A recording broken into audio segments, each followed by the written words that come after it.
तो आइए आज हम सीखने वाले हैं, हमारा विषय है, जिस विषय के बारे में आज हम सीखेंगे वो है एक विश्वासी के लिए चुनौती।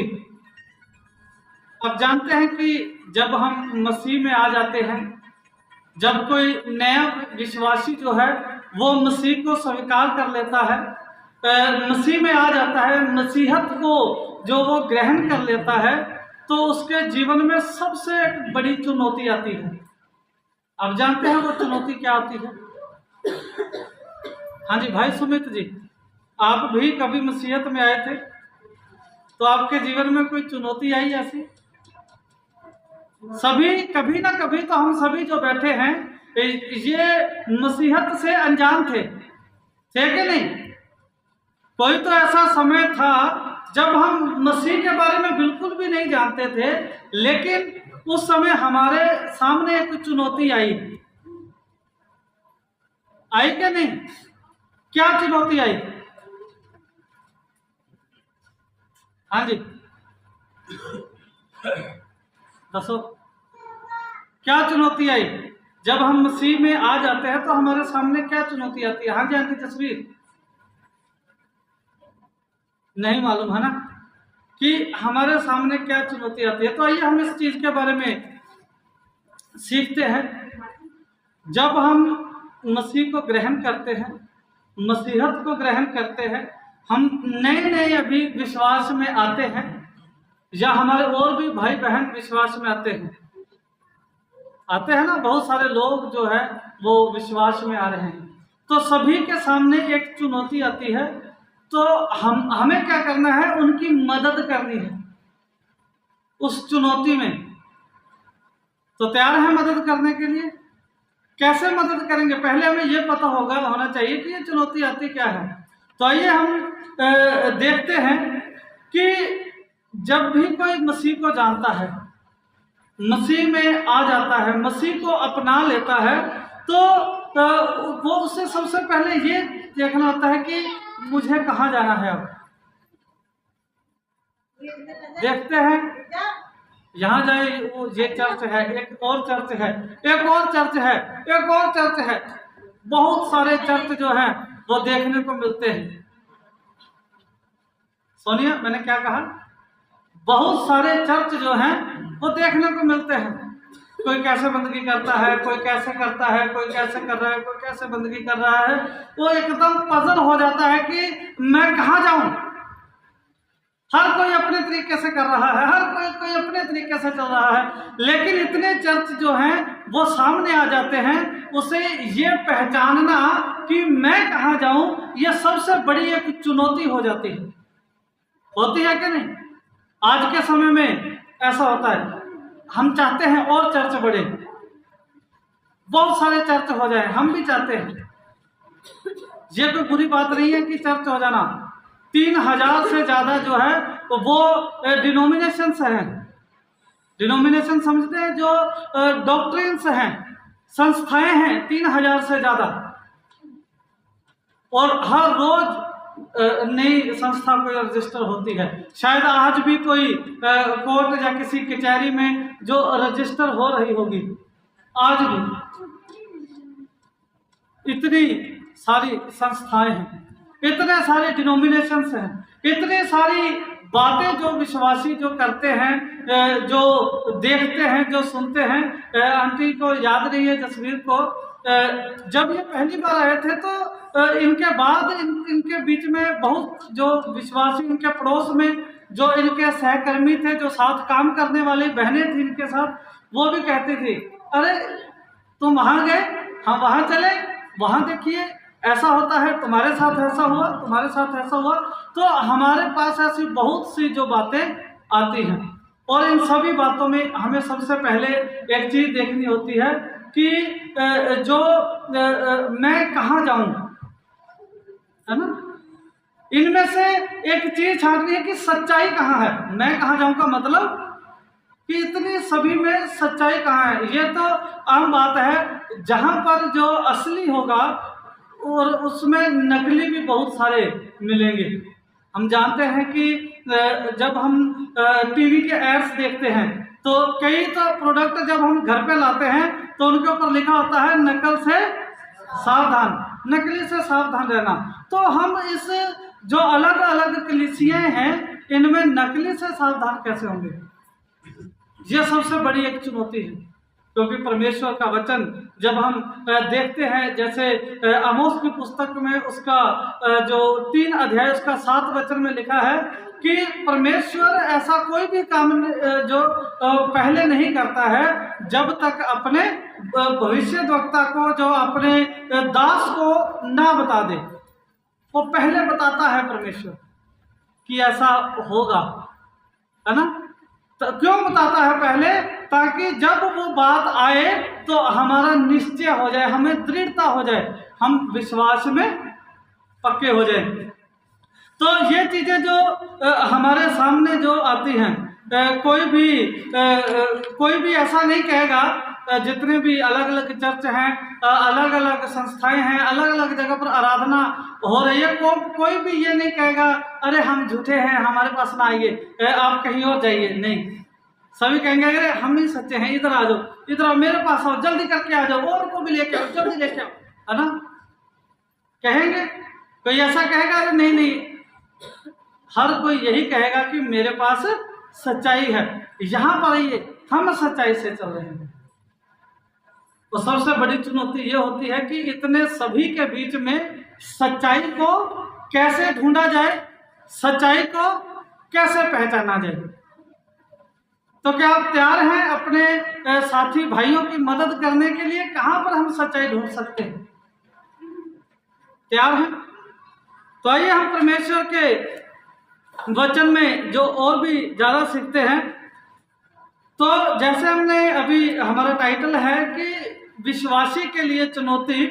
तो जब हम नए विश्वास में आते हैं तो एक नए विश्वासी के लिए सबसे पहले उसकी चुनौती ये आती है कि सच्चाई कहाँ पर है।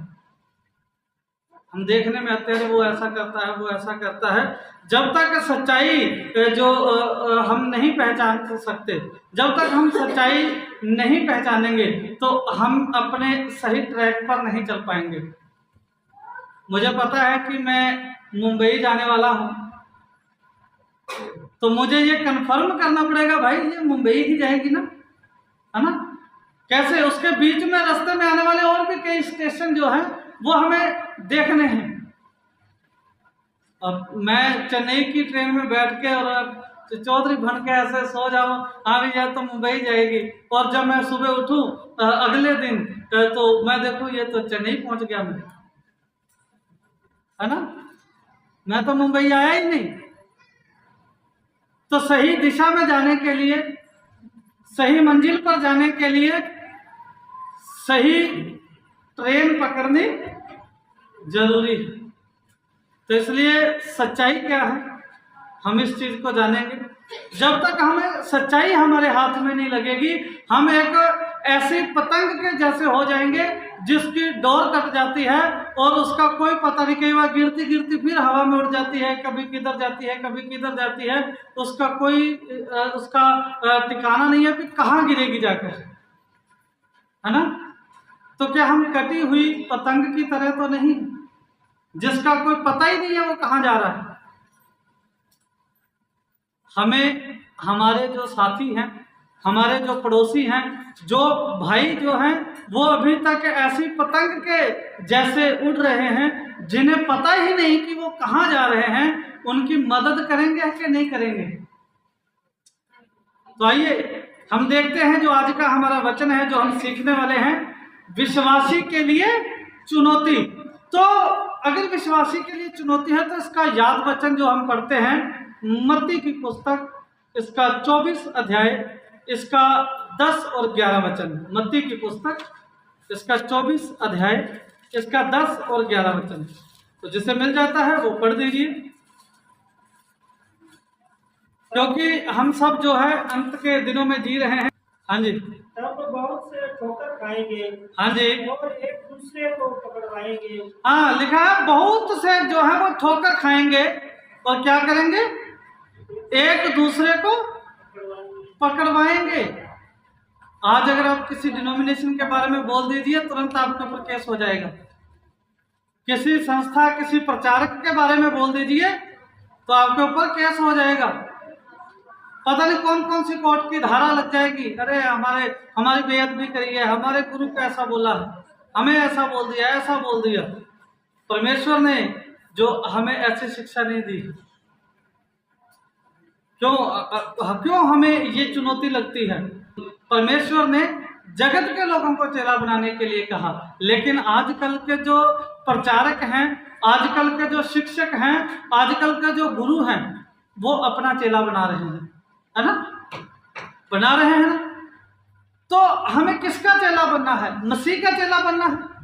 जो एक नया विश्वासी है, उसे सबसे पहले तो ये बताना है कि मैं कौन हूं और किसका चेला बनने जा रहा हूं।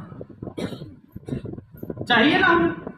तो आइए हम देखते हैं क्या लिखा है। कि हम जानते हैं कि जो अंत के समय में, जो अंतिम दिनों में हम जी रहे हैं, तो अंतिम दिनों में कैसे लोग होंगे परमेश्वर ने पहले बता दिया। प्रभु यीशु मसीह के जो कथन हैं वो क्या कहते हैं, पढ़िए। तब बहुत से ठोकर खाएंगे, तब बहुत लोग ठोकर खाएंगे। हाँ जी।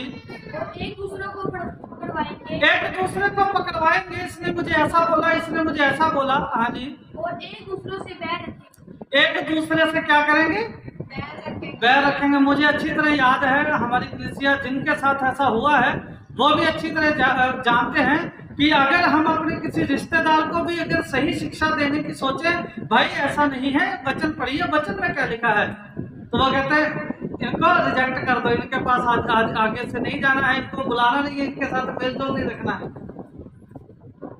ये हो रहा है ना?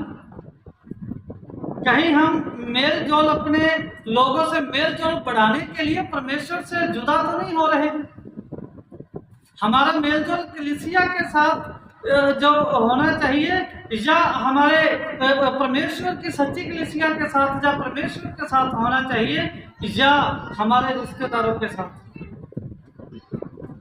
अब वो बात आ गई है, क्योंकि प्रभु यीशु मसीह ने कहा था मैं मेल कराने नहीं आया, है ना? किस लिए आया हूं मैं तलवार चलाने आया हूं, मैं आग लगाने आया हूं। काश कि वो आग जो अब लग चुकी होती। इसका मतलब जानते हैं आप? चाय को क्यों छाना जाता है? जब चाय लोग पीते हैं तो चाय को छाना क्यों जाता है? हाँ जी। जो चाय की जो पत्ती होती है उसके बीच में मटेरियल डाला होता है, तो जहाँ अदरक, चाहे इलायची वगैरह, वो बीच में ना जाए। तो इसीलिए जो ये छानना जो है ये जरूरी है। कहीं जो है हम इनके साथ मिल जाएं। अगर किसी के मुंह में आ जाती है चाय और पत्ती, दोनों ही आ जाता है, तो क्या होता है? करता है ना, ऐसा करता है। ऐसे नहीं होना चाहिए। तो क्या लिखा है, एक बार फिर से पढ़ दीजिए। मत्ती 24 अध्याय, उसका जो 10 वचन। एक दूसरे से बैर रखेंगे, है ना? लोग क्या करेंगे? तो इस बैर को खत्म करने के लिए बांटना जरूरी है। इस बैर को खत्म करने के लिए अलग अलग, अगर एक साथ रहेंगे तो रोज जंग होगी, रोज लड़ाई होगी, होगी क्या नहीं? अगर एक साथ रहेंगे तो हर रोज लड़ाई होगी। इसीलिए छाना जाता है, इसीलिए अलग किया जाता है। तो परमेश्वर क्या कहता है? मैं फूट डालने आया हूं, है ना? मैं क्या करने आया हूं? आग लगाने आया हूं। काश कि ये आग जो सच्चाई की आग है, काश ये आग जो लोगों को ये पहचान कराने में मदद करती है कि आपकी दिशा किधर है, आपकी मंजिल क्या है, ये आग लग चुकी होती। ये आग हमारे अंदर होनी चाहिए कि नहीं? होनी चाहिए। तो आगे क्या लिखा है, पढ़िए। बहुत से झूठे भविष्यवक्ता उठ खड़े होंगे। क्या होगा? ये परमेश्वर ने आज नया नया बताया हमें। हाँ जी, क्या ये नया नया बताया हमें कि बहुत से झूठे भविष्यवक्ता आएंगे? हम पैदा भी नहीं हुए, मेरे पापा भी पैदा नहीं हुए होंगे, मेरे दादा भी, मेरे परदादा भी, बहुत हजारों साल पहले परमेश्वर ने लिखा है ना। हमने जैसे बताया था, ये लिखा किसने?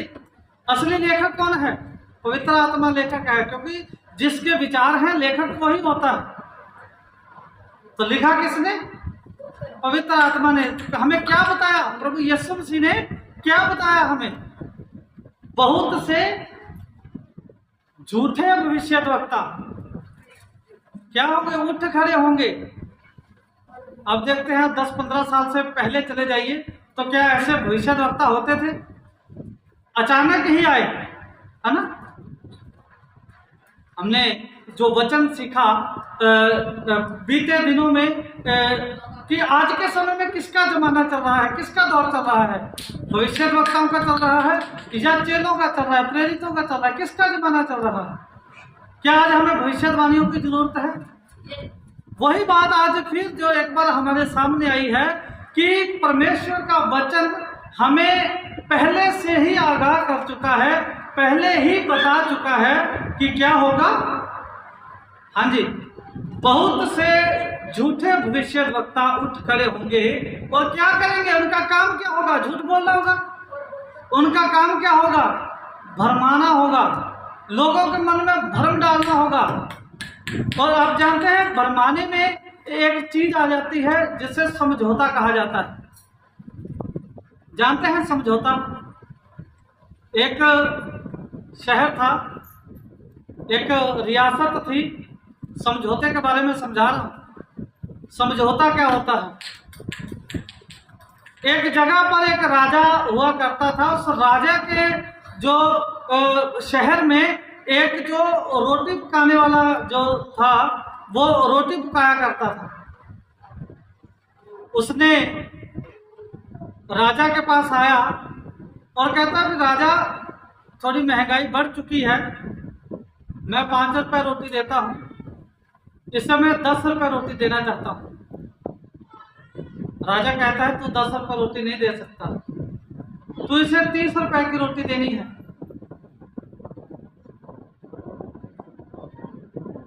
हाँ जी, क्या लिखा है? तू 10 रुपए की रोटी नहीं देनी, तुझे 30 रुपए में बेचनी है रोटी। 5 रुपए की तो तू बेच ही रहा है, तू कहता है मैं 10 में बेचूंगा तो मेरा गुजारा हो जाएगा।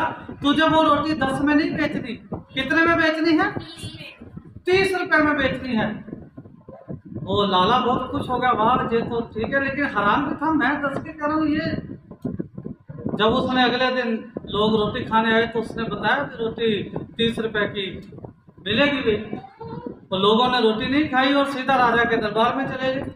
राजा ने कहता उस गुस्ताख की इतनी हिम्मत, मेरे राज में उसने जो आपको 30 रुपए की रोटी लगाई, उसे बुलाओ, अभी यहाँ पर उसे दंड मिलेगा, ये मिलेगा, वो होगा, ऐसा होगा। उस राजा ने उनका समझौता करा दिया। वो कहता आज से 30 की रोटी नहीं बेचनी, 15 रुपए की रोटी बेचनी है। और खाने वाले भी खुश, बेचने वाला भी खुश, और राजा राज कर रहा है। यही काम जो शैतान है वो कलीसियाओं के साथ कर रहा है। परमेश्वर के वचन के साथ कलीसियाओं को समझौता करना सिखा रहा है। समझौता कर रहे हैं हम लोग किसके साथ? परमेश्वर की आज्ञाओं के साथ समझौता कर रहे हैं। हम समझौता किसके साथ कर रहे हैं? इस पवित्र शास्त्र के साथ समझौता कर रहे हैं। तो क्या ये हमें समझौता करना चाहिए? क्या परमेश्वर की आज्ञाओं के साथ समझौता किया जा सकता है? नहीं किया जा सकता। वो आज नहीं हमें दी गई, वो हमारे से भी बहुत पहले जो हमें दी गई थी आज्ञा, उससे भी पहले का हमें मिल रहा है। लेकिन कलीसियाओं के लोग जो हैं वो समझौता कर रहे हैं। तो सबसे बड़ा जो चुनौती है वो यही लोगों के सामने आती है कि इतनी सारी डिनोमिनेशंस, इतनी सारी कलीसियाएं, इतने सारे चर्च, इतने सारे लोग, इतनी संगतियां, मैं कहाँ जाऊं? उससे ये पहचानने में एक चुनौती आती है। और ज़्यादातर लोग जो हैं वो इस चुनौती में समझौता कर लेते हैं। बहुत सारे लोग जो हैं वो हार जाते हैं। लेकिन कुछ लोग जो वास्तव में परमेश्वर को पाना चाहते हैं वो समझौता नहीं करते। आप जानते हैं जिन लोगों के बच्चे समझौता कर लेते हैं पढ़ते वक्त, अपने बच्चों के जो करियर के साथ माँ बाप समझौता कर लेते हैं, चल कोई बात नहीं शाम को पढ़ लेगा, कोई बात नहीं, एक दिन नहीं पढ़ा तो क्या हुआ, तो वो बच्चे कलेक्टर नहीं बनते हैं ना, तो वो बच्चे कामयाब नहीं होते जो बच्चे समझौता करते हैं।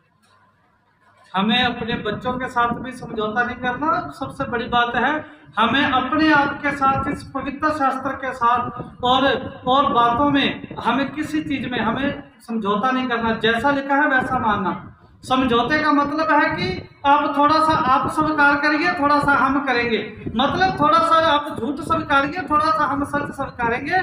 फिर आज बहुत सारी कलीसियां समझौते पर चल रही हैं। यही चुनौती जो सबसे पहले मनुष्य के आगे जो आती है, जो अभी जुमा जो मसीह में आता है, जो नया अभी मसीह में आया। तो आइए हम देखते हैं एक विश्वासी के लिए सबसे अहम चुनौती जो आती है वो क्या आती है।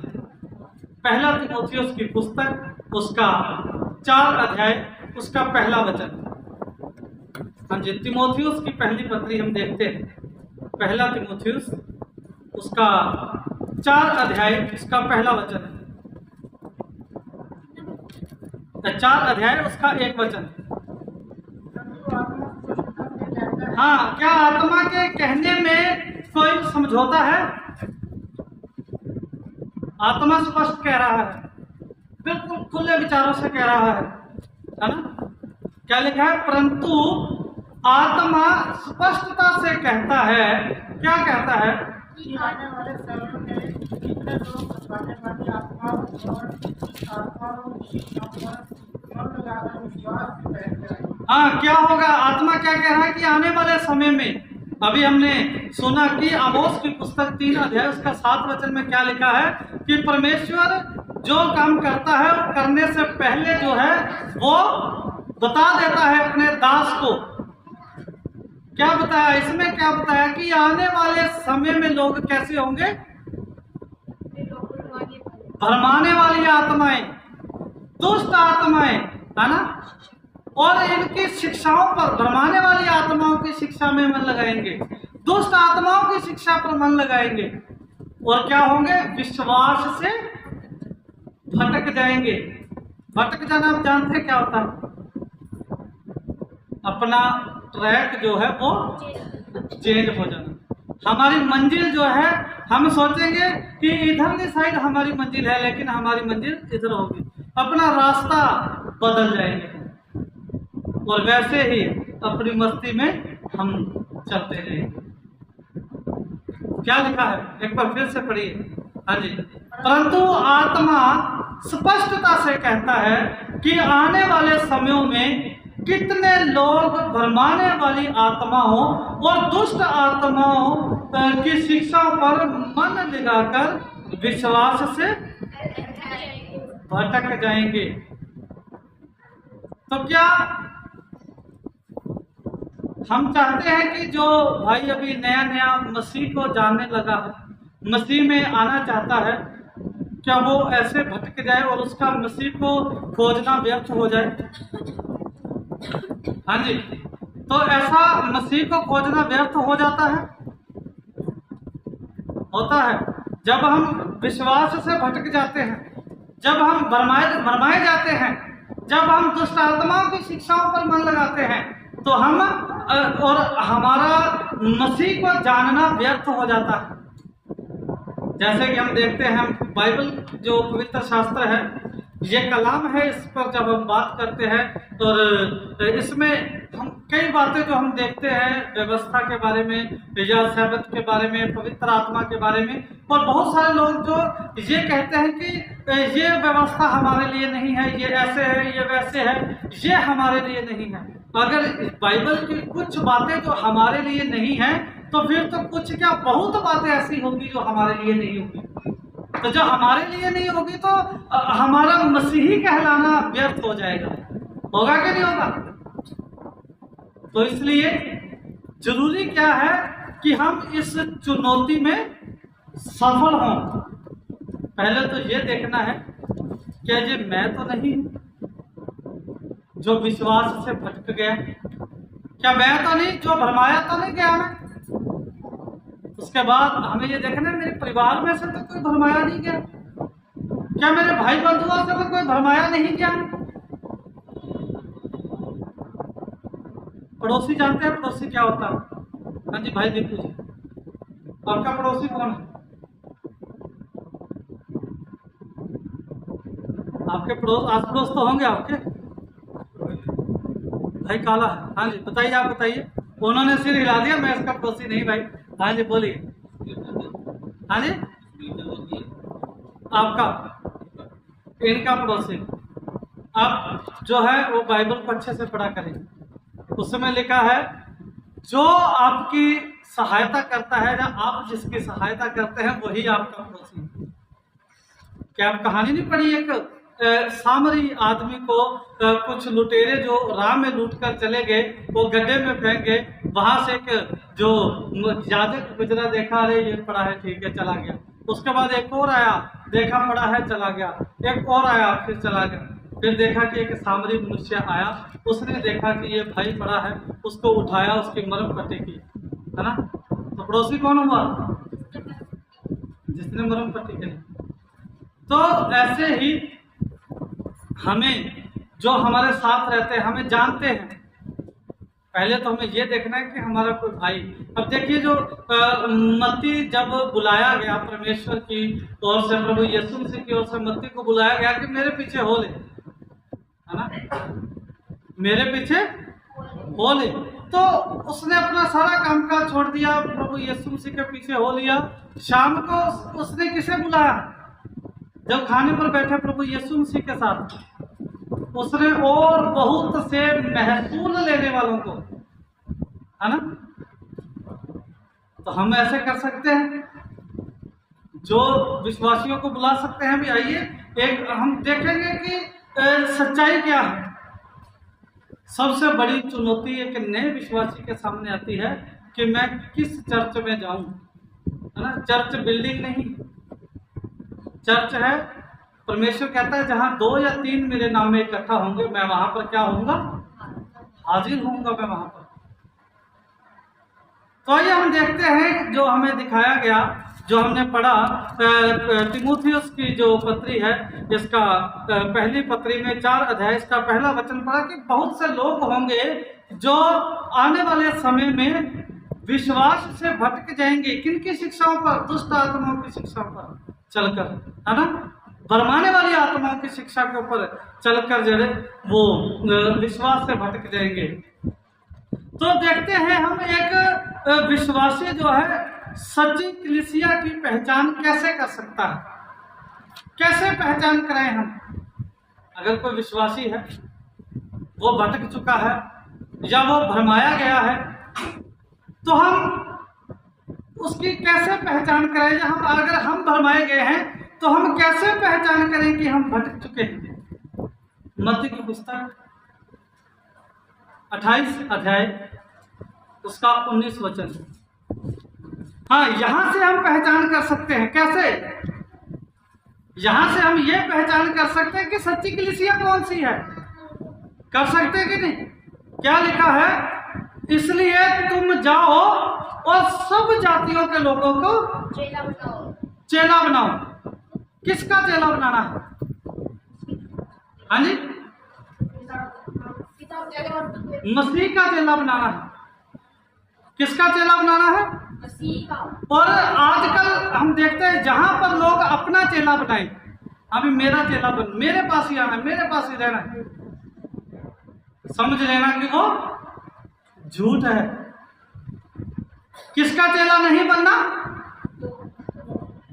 आदमी का, गुरु का। जैसे पुराने जमाने में गुरुओं के पास जाते थे, जैसा गुरु कहता था वैसा ही चलते थे, है ना। लेकिन चेला किसका बनाना है? पहले तो हमें यह देखना हमें क्या सिखाया जा रहा है। परमेश्वर के प्रति वफादार रहना या एक मनुष्य के प्रति वफादार रहना। आज देखा जाता है बहुत सारी जगहों पर, बहुत सारी कलीसियाओं पर। और कलीसिया का नाम क्या है, यहाँ से बड़ी एक अच्छी बात हमें सीखने को मिलेगी। कलीसिया का नाम क्या है? किसी भी कलीसिया का नाम होगा। आजकल जैसी कलीसियाएं चल रही हैं जो अपना ही चेला बनाने में लगे हुए हैं, क्या नाम आता है? प्रॉफिट, उसका नाम, फिर मिनिस्ट्री आता है ना। प्रॉफिट, मतलब मैं लगाता हूँ, अपना नाम लेता हूँ मैं, प्रॉफिट यूनस मिनिस्ट्री, है ना। प्रॉफिट यूनस गिल मिनिस्ट्री। तो ये इसका मतलब है जो भविष्य वक्ता जो यूनस गिल है, इसकी सेवकाई है। लेकिन सेवकाई होनी किसकी चाहिए? नाम किसका हो रहा है? मनुष्य का, है ना। यहाँ पर एक कंफ्यूजन जो है वो सामने आती है। अगर हम पढ़े उत्पत्ति की पुस्तक, इसका 11 अध्याय, इसका 4 वचन पढ़े तो क्या लिखा है इसमें? हाँ, एक बार आराम से पढ़े से देखिए, सीखने में बहुत जो है हमें आनंद मिलेगा। इसे आराम से पढ़े। क्या लिखा है? बड़े रुक रुक कर, बड़े सहज से पढ़े, कि जिसकी आवाज ऊंची है वो अच्छे से पढ़े।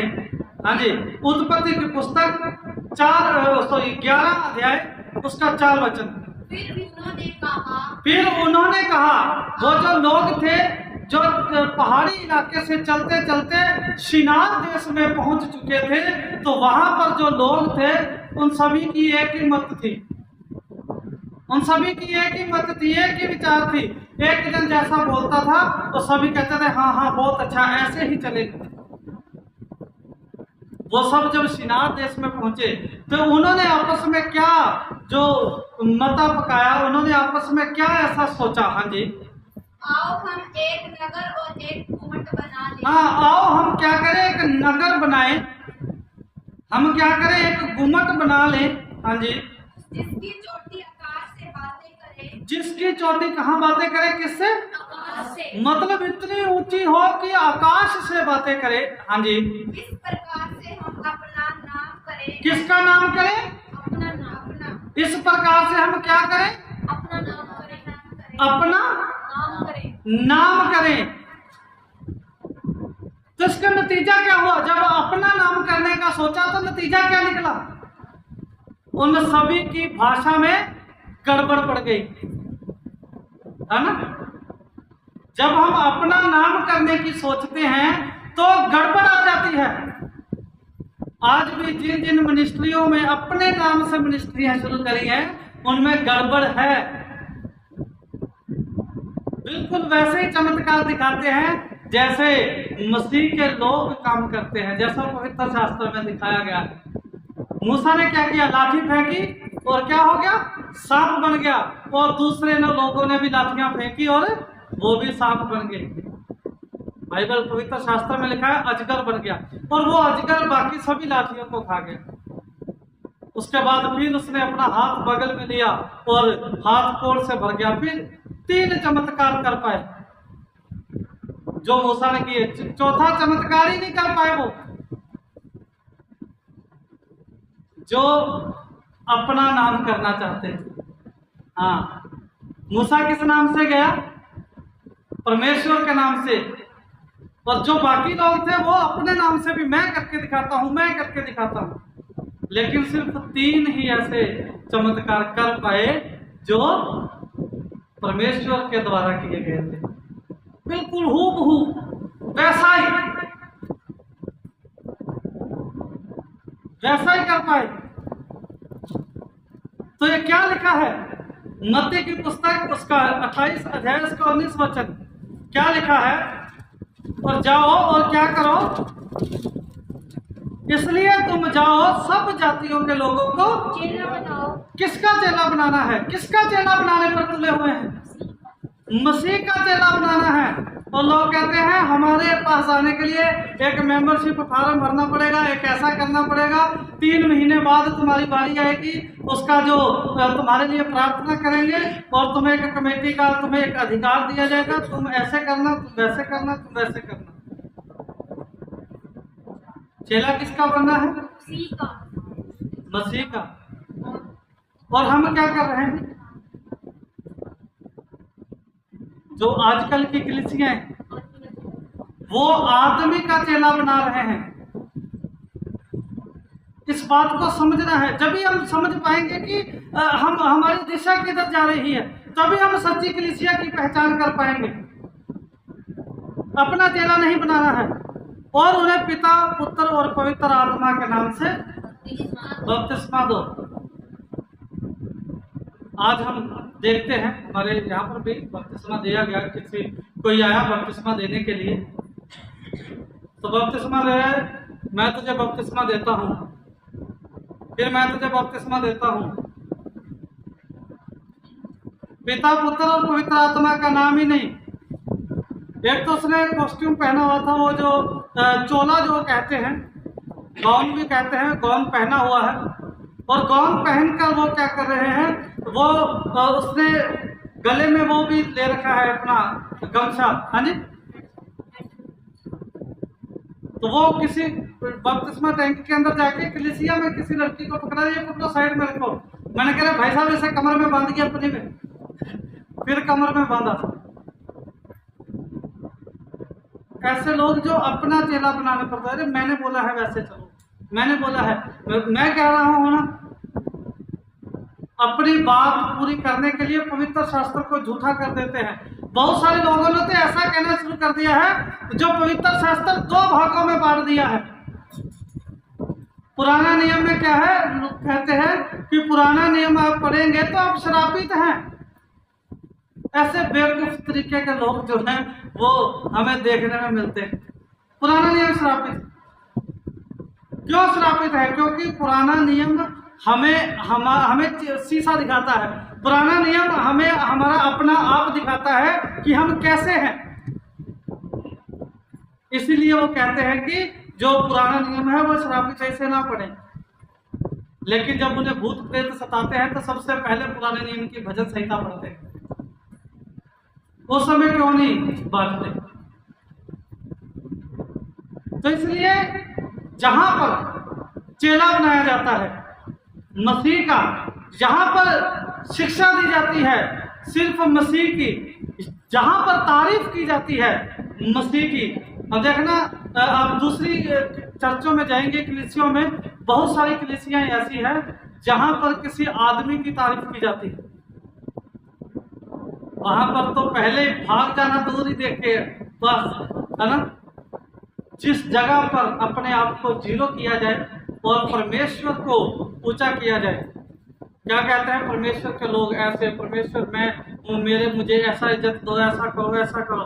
लेकिन जहां पर आदमी का नाम, क्या पढ़ा हमें उत्पत्ति 11:4 में क्या लिखा है कि अपना नाम करने के लिए अगर कोई हमें बुलाए तो नहीं जाना। ये हम पहचान कर सकते हैं क्योंकि पवित्र शास्त्र में ऐसी शिक्षा देता ही नहीं है। पौलुस ने सबसे ज्यादा जो इसमें नए नियम में जो है वो प्रचार किया। आप जानते हैं मूसा और पौलुस की सेवकाई तकरीबन एक जैसी थी। मूसा ने अन्य जाति में से इस्राएली लोगों को बाहर निकाला और पौलुस ने इस्राएलियों में से वचन लेकर अन्य जातियों में दिया। तो सबसे ज्यादा प्रचार इसने किया, पौलुस ने, नए नियम के प्रचार को। पौलुस वो पता क्या कहता है? कहता है कि मैं कर्जदार हूं, मैंने भी कर्जा देना है। किसका कर्जा देना है? यूनानियों का, मैंने दूसरे लोगों का, मैंने अलग अलग शहरवासियों का मैंने कर्जा देना है। क्या? उन तक कभी वचन नहीं पहुंचा है, उन तक कभी सच्चाई नहीं पहुंची है। उन तक का सच्चाई पहुंचाने का कर्जा जो मुझ पर है। कैसे पहचान पाएंगे हम कि एक सच्ची कलीसिया की पहचान विश्वासी कैसे कर सकता है? जहां पर सिर्फ और सिर्फ परमेश्वर का भय दिखाया जाता है। अब देखेंगे बहुत सारी कलीसियों में भय दिखाया जाता है, अरे अगर आप ये नहीं करेंगे तो आपको शैतान पकड़ लेगा, अगर आप ये नहीं करेंगे आपको शैतान ऐसा कर देगा, अगर ये नहीं करेंगे आपको रात को शैतान ऐसा करेगा, ऐसा शैतान ऐसा करेगा। किसका डर दिखाया जा रहा है? परमेश्वर क्या चाहता है? किसका डर हो? परमेश्वर का डर, आपका नहीं। परमेश्वर का डर, परमेश्वर चाहता है कि परमेश्वर का डर हो, है ना। लेकिन कलीसियाओं में क्या सिखाया जा रहा है? शैतान का डर। अगर आप ये आधा घंटा नहीं पढ़ेंगे तो शैतान आपको परेशान करेगा, ये नहीं करेंगे तो शैतान आपको दबा लेगा, ये नहीं करेंगे तो शैतान ऐसा करेगा, शैतान ऐसा करेगा। लेकिन आज लोग जो बंदगी कर रहे हैं, मुझे कभी कभी ऐसा लगता है कि वो परमेश्वर के नाम से नहीं बल्कि शैतान से डर के कर रहे हैं। अगर मैं बंदगी नहीं करूंगा तो शैतान मुझे दबा लेगा। इतना शैतान के नाम का हवा बना के, इतना शैतान के नाम का डर बना के, तो फिर किसके डर से, किसकी इज्जत कर रहे हैं? शैतान के। परमेश्वर की वो कुछ नहीं करेगा हमें ना, लेकिन शैतान से डरो। अगर हम प्रकाशित वाक्य की पुस्तक पढ़ते हैं, जो 3 स्वर्गदूतों का संदेश है, पहले स्वर्गदूत के संदेश में क्या लिखा है? परमेश्वर से डरो और उसकी महिमा करो। लेकिन सिखाया किसका डर जा रहा है? शैतान का डर।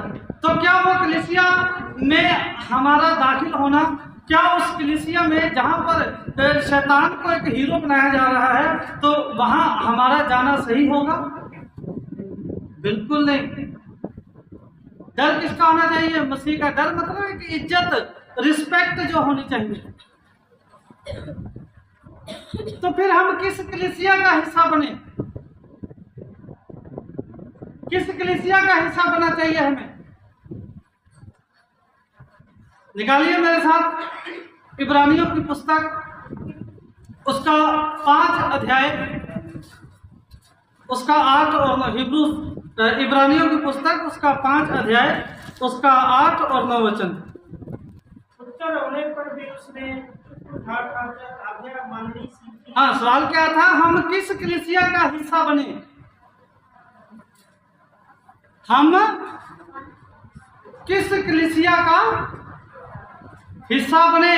मतलब हमें किस कलीसिया में जुड़ना चाहिए, किस कलीसिया में हमें जो शिक्षा लेनी चाहिए। सभी कहते हैं मेरे पास आओ, मेरे पास आओ, मैं सही हूं, बाकी सामने वाला गलत है। लेकिन ये कौन बताएगा कि कौन सही और कौन गलत है? हम इसके बारे में देखते हैं। तो पहले इब्रानियों की पुस्तक 5 अध्याय, उसका 8 और 9 वचन पढ़ दीजिए, जिसे मिल गया है। जल्दी करके ऊंची आवाज में पढ़े ताकि सभी को समझ आ सके। हाँ जी। पुत्र होने पर भी उसने दुख उठा आज्ञा माननी सीखी। हाँ, पुत्र होने पर भी उसने दुख उठा कर क्या सीखा? आज्ञा माननी सीखी। दुख उठा कर भी, परेशानियों में भी। किसका पुत्र होने पर? परमेश्वर का पुत्र होने पर भी प्रभु यीशु मसीह ने दुख उठा कर आज्ञा माननी सीखी। तो यहाँ पर क्या सिखाया जाता है? आप एक बार आइए, आपको बहुत मालामाल हो जाएगी, आपको कोई दुख नहीं आएगा, आपको परेशानी नहीं आएगी, आपको ऐसा हो जाएगा। जिस दिन प्रभु यीशु मसीह मरियम और यूसुफ के घर में पैदा हुआ, तो तुरंत ही उन्हें भागना पड़ गया, इस जगह से दूसरी जगह चले जाओ, क्योंकि यहाँ पर इसे मार डालेंगे, है ना। तो क्या वो दुख नहीं था? पढ़िए फिर क्या लिखा है? पुत्र होने पर भी उसने दुख उठा कर। हमें दुख होगा, क्योंकि दुख जो है वो हमारे साथ रहेगा ही रहेगा। दुख में हम तपेंगे, जब हम तपेंगे हम जो है वो स्वच्छ होंगे, स्वच्छ होंगे तो हम परखे जाएंगे, तो हम खरे निकलेंगे। हाँ जी, क्या लिखा है? और सिद्ध बनकर अपने सब आज्ञा मानने वालों के लिए सदा काल के उद्धार का कारण हो गया। हाँ, किनके लिए उद्धार का कारण हो गया? किनके लिए उद्धार बन गया? आज्ञा मानने वालों के लिए। तो जहां पर आज्ञाएं मानी जाती हैं उस कलीसिया में जुड़े। हम जानते हैं कि आज्ञा मानने वाले जो बहुत कम लोग हैं इस दुनिया में, बहुत कम है जो बिल्कुल आज्ञा मानने वालों के साथ चलते हैं। क्यों? क्योंकि आज्ञा, अगर हम आज्ञा मानेंगे, आज्ञा मानना का मतलब है कि जो हम अपनी मर्जी को पूरा नहीं करेंगे, बल्कि जो हमें आज्ञा हुई है, जो हमें आदेश दिया गया है, उसका पालन करेंगे। तो अगर हम आज्ञा मानेंगे तो हम अपनी मर्जी तो कर नहीं सकते, है ना। तो इसलिए बहुत सारे लोग ऐसा कहते हैं कि इसे रद्द कर दिया गया। मेरी किसी के साथ बात भी हुई कि ये तो 10 आज्ञा खत्म हो गई, ऐसा हो गया, ऐसा हो गया। लेकिन जब मैंने पूछा कि हम क्या अगर 10 आज्ञा खत्म हो गई हैं तो मुझे एक बात बताइए, पहली आज्ञा क्या है? मुझे छोड़कर दूसरों को ईश्वर करके ना मानना। तो क्या हम मान सकते हैं किसी को भी ईश्वर? नहीं मान सकते। मूर्ति पूजा कर सकते हैं? नहीं कर सकते। उसके बाद जो तीसरी आज्ञा जो है कि परमेश्वर के नाम को व्यर्थ में लेना, वो ले सकते हैं? नहीं ले सकते। तो चौथी आज्ञा क्या है? सब्बत के दिन का पालन करना। हम सब्बत पालन भी नहीं कर रहे। तो क्या जो लोग ऐसा कहते हैं वो उनकी बात कर रहा हूँ कि सब्बत पालन भी नहीं कर रहे। तो जब सब्बत पालन ही कर रहे तो फिर तो ये सारी बातें तो कहते हैं हम जो है परमेश्वर के अलावा किसी को नहीं मान सकते, मूर्ति पूजा नहीं कर सकते, परमेश्वर का नाम नहीं व्यर्थ ले सकते, तो सब्बत कैसे टाल सकते हैं? बाकी 9 आज्ञाओं से कोई प्रॉब्लम नहीं है। इसीलिए याकूब की पत्री में लिखा है, अगर आप पढ़ना चाहें तो पढ़ सकते हैं। याकूब की पत्री उसका 2 अध्याय उसका 10 वचन, जो कोई पूरी व्यवस्था की पालना करता है और उसमें एक भी बात भूल जाता है तो पूरी व्यवस्था का दोषी हो जाता है। तो यहाँ पर क्या लिखा है? परमेश्वर किन लोगों के लिए उद्धार का कारण बना? प्रभु यीशु मसीह किन लोगों के लिए उद्धार लेकर आया? तो कहे हम आसान भाषा में कहे तो उद्धार किन के लिए है? किन के लिए? जो लोग आज्ञाओं को मानेंगे। मन मर्जी से चलने वालों के लिए उद्धार नहीं है। किन के लिए है? आज्ञा पालन करने वालों के लिए। एक बार फिर से पढ़ दिए। हाँ जी। और सिद्ध बनकर, हाँ जी, अपने सब आज्ञा मानने वालों के लिए, हाँ जी, सदा काल के उद्धार का कारण हो गया। हाँ, कब तक के लिए उद्धार हो गया? कुछ समय के लिए ना, सदा महीने के लिए, सदा के लिए, हमेशा के लिए, सदा काल के लिए, अनंत जीवन के लिए क्या हो गया? उद्धार का कारण हो गया। तो यहाँ पर हमें पहचान करनी पड़ेगी। यहाँ पर हमें आसान हो जाएगा इस बात को पहचानना कि हम किस कलीसिया का हिस्सा बने। और भी ज़्यादा इसको हम बता सकते हैं, लेकिन समय जो है वो तकरीबन 1 घंटे के आसपास जो है वो हो गया। एक वचन और पढ़ेंगे हम। क्या लिखा है? यूहन्ना की पुस्तक 5 अध्याय उसका 39 वचन। हम बहुत बार ऐसा कहते हैं कि जो परमेश्वर के वचन में हम बहुत देखते हैं कि जो दूसरा आदमी है वो ऐसा कह रहा है, जो ये आदमी है मैंने ऐसा सीखा है, मैंने यहाँ से ऐसा पढ़ा है, मैंने ऐसा सीखा, वो बताने वाला ऐसा है। बोल रहे तुम लोगों के पास क्या है? बस 20 लोग और आते होंगे और ज्यादा क्या आएंगे? नहीं, यूहन्ना की पुस्तक 5 अध्याय उसका 39 वचन। और कहते हैं कि वहां पर तो हजारों लोग हैं, इतना लोग हैं कि सामने वाले स्टेज भी नहीं दिखती, बड़े बड़े पर्दे लगाने पड़ते हैं देखने के लिए। तो बताइए, हम भीड़ वाली जगह पर किसी आदमी से को हम पहचान सकते हैं कि ये आदमी सच बोल रहा है? हमें असल में हम किसकी सुने? पवित्र शास्त्र की, है ना? क्यों? क्योंकि यही वो गवाह है जो हमारे पास आएगा। हम इस गवाह की सुननी है, किसी आदमी की नहीं। अगर मैं भी बता रहा हूं तो पहले उसे परखिए, क्योंकि अगर हम प्रकाशित वाक्य की पुस्तक देखते हैं उसका 2 अध्याय उसका 2 वचन, उसमें लिखा है मैं तेरे धीरज को जानता हूं, मैं तेरी मेहनत को जानता हूं, मैं ये भी जानता हूं कि तूने जो बहुत से ऐसे प्रेरित जो अपने आप को प्रेरित कहते हैं लेकिन है नहीं, तूने उन्हें परखा और झूठा पाया। तो जब एक विश्वासी के लिए सबसे बड़ी चुनौती ये आती है कि जब मैं नया नया विश्वास में आया हूं तो सबसे पहली चुनौती आती है, इतने चर्च, इतने लोग, इतनी संस्थाएं, इतने डिनोमिनेशन, मैं कहाँ जाऊं? वो कंफ्यूज हो जाता है। तो फिर क्या होता है? बहुत सारे लोग जो है उसे भरमा देते हैं, है ना। उसके बाद उसको पहचान करानी है कि असल में सच्ची कलीसिया कौन सी है, क्योंकि सभी यही कहते हैं मैं सच्चा हूँ मेरे पास आओ, वो सामने वाले के पास कुछ नहीं है, वो ऐसे ही है, अगर उनके ऐसा होता तो ऐसा होता, कमियां निकालते हैं। हम ये नहीं कहते कि किसी में कमी है, क्योंकि सबसे ज्यादा कमी हम अपने आप में देखते हैं। और देखना यह है कि भरोसा किसके ऊपर करें, मतलब किसकी बात माने, क्या किसी मनुष्य की बात माने या फिर जैसा पवित्र शास्त्र कहता है पवित्र शास्त्र की माने। तो आइए देखते हैं यूहन्ना की पुस्तक उसका 5 अध्याय उसका 39 वचन क्या कहता है। तुम पवित्र शास्त्र में ढूंढते हो। हाँ, तुम पवित्र शास्त्र में ढूंढते हो। क्या ढूंढते हैं? पवित्र शास्त्र में ऐसी क्या चीज है जो हम ढूंढते हैं? क्योंकि समझते हो कि उसमें अनंत जीवन तुम्हें। हाँ, लिखा है तुम पवित्र शास्त्र में ढूंढते हो और ऐसा समझते हो कि तुम्हें इस पवित्र शास्त्र से क्या मिलने वाला है? अनंत जीवन मिलने वाला है, ऐसा तुम लोग समझते हो। साफ लिखा है पवित्र शास्त्र में, कोई मनुष्य किसी को नहीं बता सकता। जैसा हमने पहले देखा, जो लोग अपना चेला बना रहे हैं, मसीह का चेला नहीं बना रहे हैं, जो लोग अपना नाम करना चाहते हैं, क्या लिखा था? हम क्या करें, एक हुकूमत बनाए और हम एक नगर बनाए और क्या करें, अपना नाम करें। आज भी हुकूमत बनाए हुए हैं लोगों ने अपने अपने, और अपने नाम से मिनिस्ट्रियां शुरू करी हुई हैं। किसके नाम से होनी चाहिए थी? प्रभु यीशु मसीह के नाम से, उस उद्धारकर्ता के नाम से। तो हमें किसकी बात को मानना पड़ेगा? जो अपना ही नाम आगे कर रहा है उसको सुने या इस पवित्र शास्त्र को? क्या लिखा है, एक बार फिर से पढ़ दीजिए। तुम पवित्र शास्त्र में ढूंढते हो। हाँ जी, तुम कहाँ ढूंढते हो? पवित्र शास्त्र में। क्या ढूंढते हो? अनंत जीवन।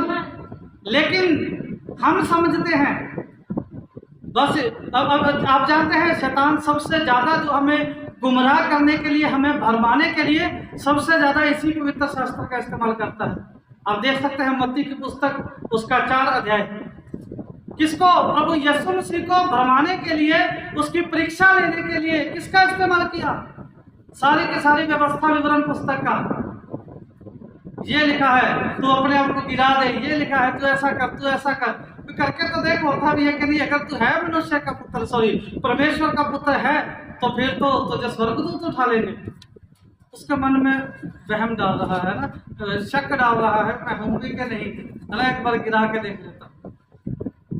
सबसे ज्यादा भरमाने के लिए किसका इस्तेमाल होता है? लेकिन हमें ये हमारे गवाह हैं।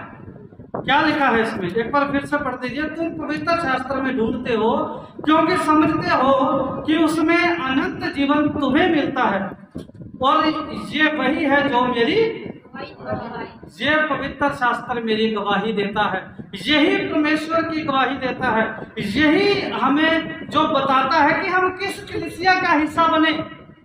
यहाँ पर आज्ञा पालन होता है उस कलीसिया का, या फिर जिस जगह पर शैतान का डर दिखाया जाता है हमें उस कलीसिया का, कि हाँ भी शैतान को परेशान कर देगा। जैसे अभी हमने सीखा, बहुत सारे लोग तो दुआई इसलिए करते हैं, घर में बंदगी इसलिए करते हैं कि शैतान हमें ना पकड़ ले।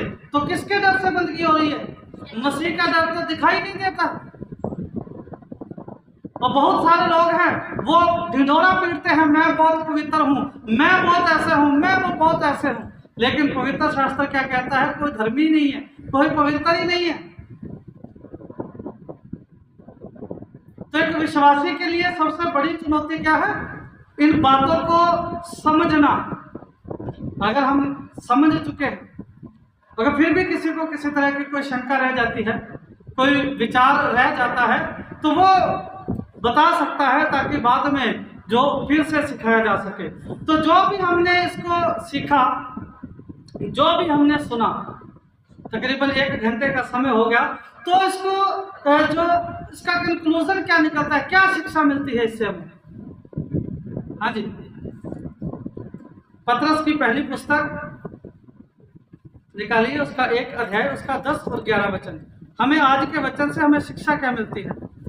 पहला पतरस उसका 1 अध्याय उसका 10 और 11 वचन। इसी उद्धार के विषय में उन भविष्यद्वक्ताओं ने बहुत खोजबीन और जांच पड़ताल की, हाँ जिन्होंने उस अनुग्रह के विषय में जो तुम पर होने को था भविष्यवाणी की थी। उन्होंने इस बात की खोज की कि मसीह का आत्मा जो उनमें था और पहले ही क्या कंक्लूजन निकलता है कि इसी उद्धार के विषय में उन भविष्यद्वक्ताओं ने बहुत खोजबीन की और जांच पड़ताल की, बहुत इनको खोजा, बहुत इनको जो देखा गया, बहुत इसके ऊपर स्टडी करी गई, बहुत इसको परखा गया, जबकि परमेश्वर का वचन पहले बताता है ये परखा हुआ है। लेकिन फिर भी उसे भविष्यद्वक्ताओं ने अपनी ओर से तसल्ली करने के लिए क्या किया, इसे पढ़ा, तसल्ली करने के लिए इसकी पुस्तकों को देखा, इसकी पुस्तकों को जांचा, क्या वास्तव में ऐसा ही है, कुछ और भी लिखा है कि नहीं। एक विश्वासी के लिए सबसे जो बड़ी चुनौती क्या है कि वो ये कैसे पहचाने कि वो किस चर्च में जाए, क्योंकि जब नया नया मसीह में जुड़ता है, नया नया मसीहत में आता है, नया नया मसीह को जानता है, तो सबसे पहली प्रॉब्लम यही आती है जब देखता है वो इतने चर्च, इतने पास्टर, इतने लोग। अब देखिए तो कंगनपुर में 12 चर्च। कल ही मेरे पास एक और आया, वो कहता है हम यहाँ पर अब शनिवार को करते हैं, हम संडे को करेंगे। मैंने कहा नहीं, हम नहीं कर सकते, क्योंकि जैसा आप लोग करते हैं, आप शोर शराबा मचाएंगे तो दूसरे लोग सोचेंगे अरे यूनस भी ऐसे करने लग गया, तो मैं नहीं करूँगा। तो क्या लिखा है, इसी उद्धार के विषय में उन भविष्यद्वक्ताओं ने बहुत खोजबीन और जांच पड़ताल की, जिन्होंने उस अनुग्रह के विषय में जो तुम पर होने का था भविष्यवाणी की थी। अब जानते हैं ये अनुग्रह के जो हमारे ऊपर होने वाला है, इस अनुग्रह में प्रभु यीशु मसीह के आने से पहले भविष्यवाणी हो गई थी कि हमारे लिए एक उद्धारकर्ता पैदा होगा जो हमें उद्धार देगा, पराक्रमी परमेश्वर होगा, अनंत काल का पिता कहलाएगा वो। उन भविष्यद्वक्ताओं ने ऐसे नहीं बोल दिया। हाँ जी, आगे। उन्होंने इस बात की खोज की कि मसीह का आत्मा जो उनमें था। हाँ, उन्होंने पहले ये देखा कि मैं जो बोल रहा हूँ क्या ये मसीह के आत्मा ने बिल्कुल ऐसा ही कहा। हमें कई बार एहसास होता है कि मैंने जो स्वप्न देखा या मैंने कुछ महसूस किया, जो मेरे दिमाग में कुछ चला, तो कई बार हम देखते हैं कि ये शायद ये विचार परमेश्वर की ओर से हो सकता है, तो पहले उसको जांचते हैं। मैंने बहुत बार अपने बड़े भैया से पूछा कि ऐसा ऐसा करके है, मेरी बुआ जी से पूछा, हमारे और जो विद्वान हैं, डॉक्टर लोग हैं जो बाइबल में PhD कर चुके हैं, उनसे पूछा कि ऐसा है। तो जब वो बताते हैं बिल्कुल हाँ ऐसा है, तो अपने से और रेफरेंस हमें देते हैं कि आप ये भी पढ़ सकते हैं, ये भी पढ़ सकते हैं, इसका सहारा ले सकते हैं। तो हम परमेश्वर के पवित्र शास्त्र में खोजते हैं कि जैसा हमने परमेश्वर से सीखा, जैसा हमें महसूस हुआ, ऐसा ही पवित्र शास्त्र में भी होना चाहिए। हाँ जी। और पहले ही से मसीह के दुखों को की और उसके बाद होने वाली महिमा की गवाही देता था। हाँ जी। और कैसे समय को संदेश करता था। हाँ, वो पहले ही जांच लेते थे, उन्हें पता चल जाता था। वो जब खोज करते थे तो पता लगता था कि वो कौन से संदेश की बात कर रहा है, कैसे संदेश की बात कर रहा है, ये संदेश कब पूरा होगा।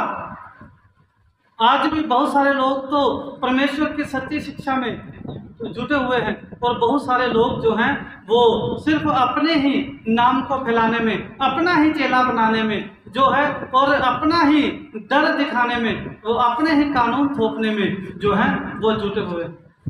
पौलुस ने जब सेवकाई शुरू करी तो इतना ज़्यादा उसको जो है खोज, इतनी ज़्यादा जांच पड़ताल करनी पड़ी थी कि जो इस्राएलियों लोगों के जो कानून थे वो धर्म के कानूनों के बीच में इस तरह घुसे हुए थे, इस तरह एक दूसरे के साथ अटैचमेंट थे कि उन्हें छानना बहुत मुश्किल था। लेकिन पौलुस ने फिर भी उन्हें जो है वो कैसे कैसे करके कलीसिया तक पहुंचाया। तो आज भी ऐसे ही जो है कलीसिया को गुमराह किया जा रहा है। तो हमें भी जो है जैसे पहले भविष्यद्वक्ता खोज करते थे, जब परमेश्वर के लोग खोज करते थे। पहले जो जाना जाता है, कलीसिया में एक प्रेरितों की पुस्तक पढ़े तो उसमें कलीसिया का जिक्र आता है, बीरिया की कलीसिया।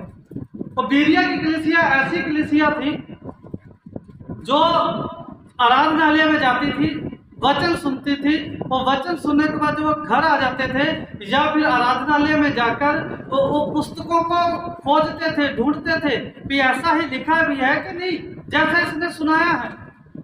लेकिन आजकल लोगों से ये जो खोज करने वाला जो दिमाग है, खोज करने वाला स्किल है, ये शैतान ने छीन ली थी। तो हमें क्या चाहिए, हम प्रार्थना में बड़े रहें, हम प्रार्थना में बढ़ते जाएं, अपने परिवार का, अपने मन का हम रखवाली करने के लिए परमेश्वर से कहें और अपने विश्वास को दृढ़ करें, ताकि हमने जो आज सीखा है हम इसकी पहचान कर सकें।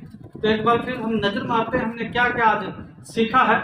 सबसे पहले तो जो हमारा आज का विषय है, विश्वासी के लिए एक चुनौती। जब कोई नया विश्वासी मसीह में आता है तो उसके लिए चुनौती होती है।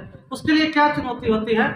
पहला सवाल जो हमने सीखा, एक विश्वासी के लिए सबसे अहम चुनौती क्या है कि वो भरमाया जा सकता है। क्योंकि जब देखता है बहुत लोग हैं, कोई किधर दिखता है, कोई चाचा ताया मामा, सब लोग परमेश्वर का वचन सुनाने में लगे हैं, तो वो कहाँ जाए।